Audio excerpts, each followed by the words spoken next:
Congratulations to you both on such a huge piece of fun. I thoroughly enjoyed it. There's been quite a few incarnations of Matilda, starting with the book and then running through another film stage, and now, of course, your musical version on the big screen. I wondered what it was about her story that captivated you and why you wanted to bring it to audiences, first of all in the theatre and then in cinemas. Well, I think it's just there's something about a kid that sort of just won't accept the status quo that is really, really appealing. You know, it's just she's a little hero, and she's a little warrior. She just won't. She decides it's wrong, and whereas most of us just accept it, she says no, I'm not going to do that. You know, which feels very like kids don't like things being unfair. You know, she goes out and does something about it. You know, and I think that's quite an intoxicating story, and it just makes you want to keep coming back. But also, I just think she just seems like she's not. She doesn't dwell on her intelligence or anything like that. She's super smart, but she doesn't go around telling you she's super smart. You know what I mean? She reads books, but she don't shove it down your face. You know what I mean? So I think that kind of she's actually like surprisingly approachable for like someone who's very smart and has telekinesis. Yeah, you know what I mean? Yeah. I think her name Matilda means mighty in battle, and I think people find it very empowering story. Seeing it's a David and Goliath story, seeing the underdog taking a stand and succeeding in the end. And I think kids like that and adults like that equally. Yeah. I mean, you mentioned her telekinesis. I wondered how much you felt that her superpowers would actually appeal to today's audiences, given the sort of plethora of superhero movies that we have. I was definitely aware that we were making a super sort of hero film. And I mean, I'm looking over your shoulder at the poster, and she's standing there like Superman with her hands on her hips. And I mean, I think I always say her superpower is her courage more than her telekinesis. But yeah, it was interesting. You know, there's a bit at the end of the film which is a nod to sort of cinematic superhero films. I'm thinking of the. We don't want to give it away, the chain. No, I can't see it. But I mean, it's definitely like we knew we couldn't, because what we do on stage in the book, it's very simple. What happens? It happens at the end. Her powers, and it's very simple. And when we did the stage show, we had all sorts of chats about little hints of her power coming alive, and we didn't go with that. We went with the book version, And from what I understand, I've never seen the original film, but in the film, the American film, I think they use her superpowers a lot more. I think in our version, her superpowers are a function of something else. They're a function of her sort of her need to tell stories and her need for her brain. I mean, Roald Dahl says it is her brain squish out through her eyes and sort of become real in the real world, and that's sort of what's happening really. But at the same time, you're aware that you're suddenly you're suddenly on film, and we live in a time where there are massive, huge cinematic effects going on all the time. But we just didn't want to.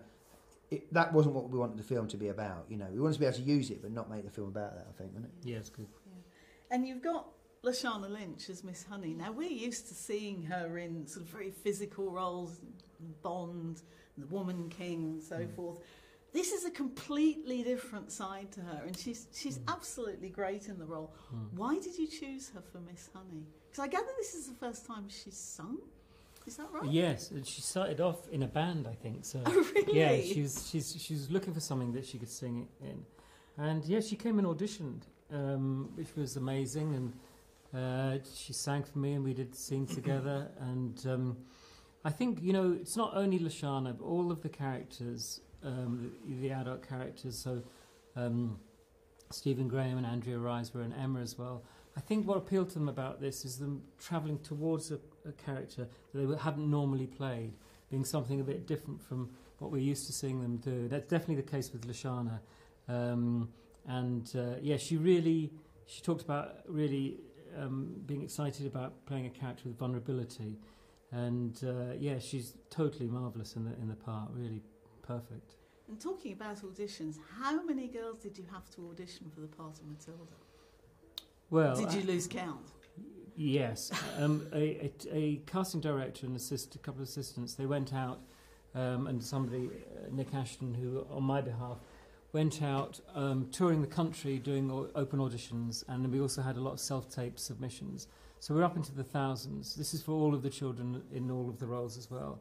And I would watch the videos, the short list. I watched several hundred videos of potential kids for the film and Matilda's. And the interesting thing to say about that is that just what phenomenal talent there is out there. Seeing all these kids coming in and reading a poem and doing a bit of singing and acting, and it was like the most entertaining slog imaginable because everyone, almost every kid had something that made you smile or laugh or move, a very moving thing to do as well. But it was very exciting when I saw Alisha's self-tape because I could immediately see she had a lot of the qualities. So Matilda is still on stage in London, and I guess she's probably touring somewhere as well. Matilda's been in your lives for so long. Can you ever imagine a time when she's not going to be? That's a terrible, what a gloomy question. No, in the nicest possible way, but she's obviously ever present and has been for years. Yes, I can't give anything away, but I have a lock on something in my office, and the code is Matilda Forever. So and that says it all, doesn't it, really? Yeah, and it's quite hard to... what I really love is entertainment that carries a substantial message and a meaning as well. And those are two things. Sometimes you get substantial messages and meaning in work that's not very entertaining, a bit like medicine. And sometimes you get entertainment that's kind of empty and trivial and a bit mindless. So this thing of like finding something that's together. And when I realised Matilda was that, I felt really lucky. And they're rare things, aren't they? Yeah, it's really rare. I mean, it's like you do understand how lucky you are to have something that's been going for so long and that still seems to sort of speak to people. But I mean, also it's the people that are involved as well. Like Matthew and Tim and people like Rob and Ellen, like I've known them now for like Chris. 10, 12 years. Chris, all these people, you've known them for a long time, and you've gone on this quite peculiar, singular journey with them. That is, it's an odd experience. Like it's an odd experience to be suddenly doing a show on Broadway, or to be doing a film. It's a really unusual thing, and you're kind of aware probably like this won't happen again. So that feels like. I mean, you sort of think, I worry that I'm not going to get any phone calls from Matthew telling me that I need to rewrite something. I mean, I've had that for so long. What am I going to do without that? Yeah, that'd be hard. I'm sure you'll live basically without telling it. me I've got it wrong. Basically telling me I've not worked hard enough on this and I need to work more. Can you just give me calls about scripts that we're not... Because just that would help. Other things that I'm not directing. Yeah. Thank you so much for your time. It's been great to meet you. Yeah. Thank Cheers. you. Thank you.